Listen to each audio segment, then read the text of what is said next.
بنیادی سوال یہ ہے کہ جو انکوائری کمیشن بنانے کا اعلان کیا گیا ہے کیا وہ بہتر فیصلہ ہے؟ میرے خیال سے اس سے بہت بہتر فیصلہ کیا جا سکتا تھا۔ سپریم کورٹ اگر 184(3) کے اندر خود جوڈیشل کمیشن بناتا وہ ایک بہتر فیصلہ ہو سکتا تھا، یا پھر گورنمنٹ حاضر سروس ججز پر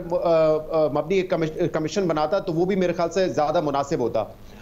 آپ نے دیکھا لاسٹ ایئر یہی وزیر اعظم تھے، یہی منسٹر تھے، اور جو ججز کی آڈیو لیکس والا معاملہ تھا اس پہ گورنمنٹ آف پاکستان نے اس وقت کمیشن بنایا تھا، آڈیو کمیشن جس کو نام دیا گیا تھا۔ اس میں جو ہے سینئر جج تھے قاضی فائز عیسیٰ صاحب تھے، اور عامر فاروق صاحب اسلام آباد ہائی کورٹ کے چیف جسٹس تھے، اور بلوچستان ہائی کورٹ کے چیف جسٹس کو اس کمیشن میں رکھا گیا تھا۔ تو وہ ایک آڈیو ججز کی آڈیو لیکس کا معاملہ تھا، اس کو بڑا سیریسلی حکومت نے لیا تھا، اور اس پہ حاضر سروس ججز کا ایک کمیشن بنایا گیا تھا۔ تو میرے خیال سے یہ دونوں فیصلے اس فیصلے سے بہت بہتر ہوتے جو آج کیا گیا تھا، کیونکہ ہمارے سامنے میٹر کیا ہے؟ ہمارے سامنے میٹر یہ ہے کہ ہائی کورٹ کے 6 ججز نے یہ کہا ہے کہ انٹیلیجنس ایجنسیز اور ایگزیکٹو کی جوڈیشری میں مداخلت ہے، ہماری جو آزادی ہے اس کو سلب کیا جا رہا ہے، یہ ہے اس وقت معاملہ۔ تو اس میں اگر کابینہ جو کہ ایگزیکٹو ہے وہ اگر کسی ریٹائرڈ جج، وہ بھی کہا جا رہا ہے کہ ایک ریٹائرڈ جج پر ایک کمیشن بنائے گی، تو میرے خیال سے اس کا ویٹ اتنا زیادہ نہیں ہوگا۔ ریما صاحبہ کی یہ بات بالکل درست ہے کہ آخر میں جو انکوائری کرنی ہے، جو انویسٹیگیشن کرنی ہے، وہ تو حکومتی اداروں نے ہی کرنی ہے، لیکن جب کمیشن کا سربراہ ایک ریٹائرڈ جج ہو اور اس کے مقابلے میں آپ کے حاضر سروس ججز ہو یا پھر سپریم کورٹ کے ججز ہو، میرے خیال سے اس کے ویٹ میں فرق ہوتا ہے۔ ایک ریٹائرڈ جج چاہے ان کی کتنی بھی اچھی ہو، ان کے اوپر کتنا دباؤ ہوگا، ان کے اوپر کتنا پریشر ہوگا، کیا وہ یہ پریشر برداشت کر پائیں گے؟ کیونکہ بہرحال کمیشن میں کس کو کال کرنا ہے، آخر میں کمیشن کی رپورٹ بنانی،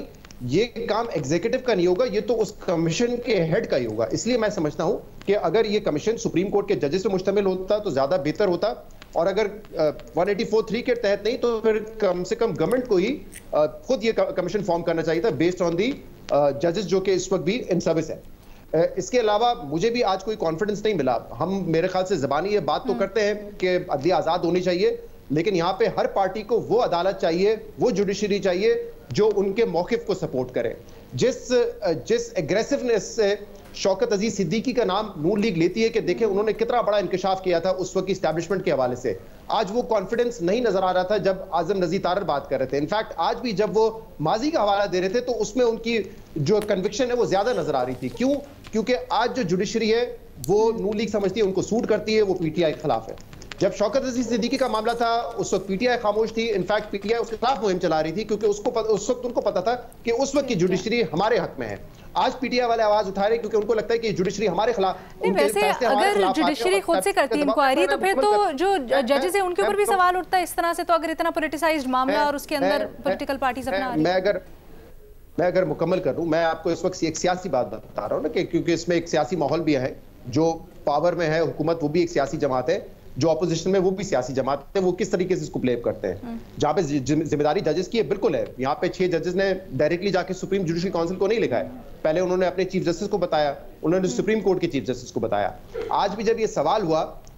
کہ کوڈ آف کنڈکٹ کی کیا خلاف ورزی کی ہے ججز نے، تو اس پہ اعظم نذیر طارر صاحب نے یہ جواب دیا کہ جو انکوائری کمیشن ہوگا وہی اس کا تعین کرے گا۔ کم سے کم وہ اپنی رائے، جیسے کئی اور معاملات میں آج ہی انہوں نے اپنی رائے دی کہ ماضی کے کیسز بھی آنے چاہیے، وہ اپنی رائے دے سکتے تھے کہ اس میں کوئی نیگیٹو بات نہیں ہے کہ اگر یہ ججز آ کر بات کر رہے ہیں ان کے خلاف جو ہو رہا ہے، اور انہوں نے باقاعدہ ایک پروسیجر اڈاپٹ کیا جہاں پہ پہلے اپنے چیف جسٹس کو بتایا، سپریم کورٹ کے چیف جسٹس کو بتایا۔ میں یہی کہہ رہا ہوں نا، آج بھی شوکت عزیز صدیقی کے دعوے ان کو سچ لگتے ہیں اور وہ اس پہ آ کے بات کرتے ہیں کہ بڑی کنوکشن سے بات کرتے ہیں، لیکن یہاں پہ وہ کہہ رہے ہیں کہ نہیں کوڈ آف کنڈکٹ ہے یا خلاف ورزی، یہ میں نہیں بتا سکتا، یہ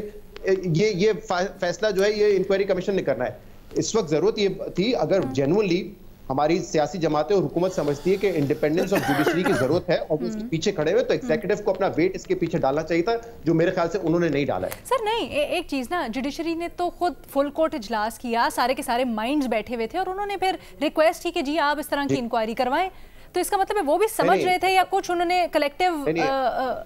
کلیکٹیو مائنڈ اپلائی کیا، اس کے بعد انہوں نے یہ کلیکٹیو وزڈم سے ڈیسائیڈ کیا کہ جی بہتر ہے کہ حکومت کر لے اس کی انکوائری؟ میں وجہ سمجھنا چاہ رہی ہوں علینا، یہ میرے خیال سے اس طرح نہیں کہا گیا ہے کہ فل کورٹ نے سر ایسے ہی کہا گیا، یہ کہا، ہاں ایسے ہی کہا گیا، انہوں نے کہا تھا کہ دونوں کی میٹنگ ہوئی ہے، ہم ایک یہ گیس ورک ہی کر سکتے ہیں کہ یہ جو فیصلہ ہوا ہے یہ مشاورت سے ہوا ہے۔ مجھے لگتا ہے کہ یہ سپریم کورٹ کو اپنے ہاتھ میں لینا چاہیے تھا میٹر، کیونکہ یہاں پہ جوڈیشری کی انڈیپینڈنس کا معاملہ ہے،